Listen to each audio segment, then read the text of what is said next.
Hello guys, welcome to my channel. तो आज हम बनाने जा रहे हैं, देखिए, चना दाल बड़ा। तो देखिए देखने में कितना ही टेस्टी लग रहा। तो चलिए आइए बनाते हैं। तो देखिए यहाँ पर चना दाल को 4-5 घंटे के लिए फुला लिए हैं। देखिए आप लोगों के पास अगर टाइम है तो रात भर भी भिंगा सकते हैं इसको।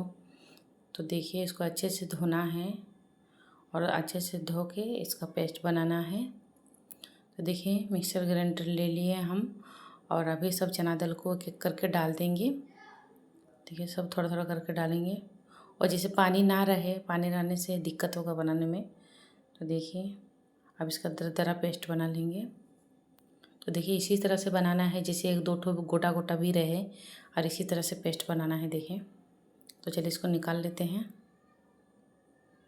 तो देखिए इसको निकाल लिए हैं। तो आप इसमें प्याज डाल लेंगे। देखिए लंबा लंबा टुकड़ों में प्याज काट लिए हैं। देखिए हम 2 बड़ा साइज़ का प्याज लिए थे, आप लोग चाहे तो कम ज़्यादा कर सकते प्याज को। तो प्याज इसमें थोड़ा ज़्यादा रहने से ज़्यादा अच्छा लगता है खाने में।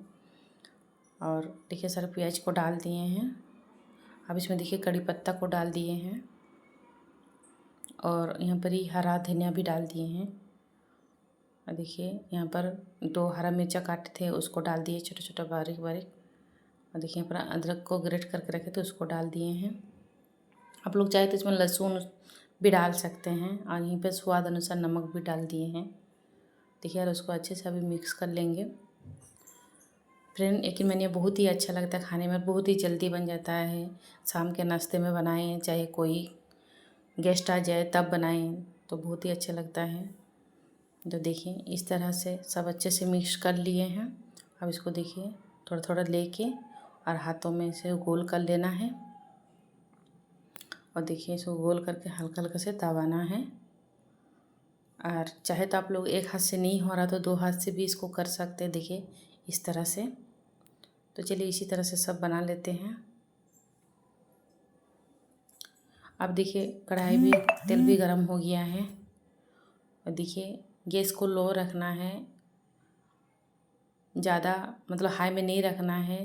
तेल ज़्यादा गर्म नहीं होना चाहिए, नहीं तो अंदर से कच्चे रहेगा, बाहर से पक जाएगा। तो देखिए अभी हम डाल दिए और इसको धीमी धीमी आंच में इसको पकाना है। तो देखिए एक तरफ हो गया, अब दोनों तरफ पलटी कर लेंगे, उस तरफ भी।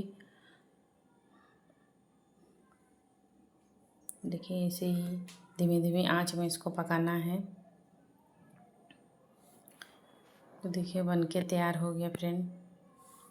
बहुत ही जल्दी बनता है फ्रेंड। तो देखिए अब इसको निकाल लेते हैं।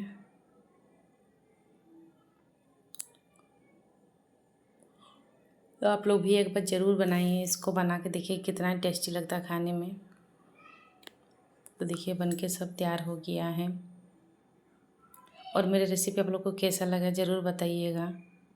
तो देखिए इसको एक तो तोड़ के भी आप लोग को दिखाते हैं। देखिए अंदर से कितना सॉफ्ट है और अंदर से एकदम करारा है। देखिए इसको सॉस चटनी किसी के साथ भी आप लोग सर्व कर सकते हैं।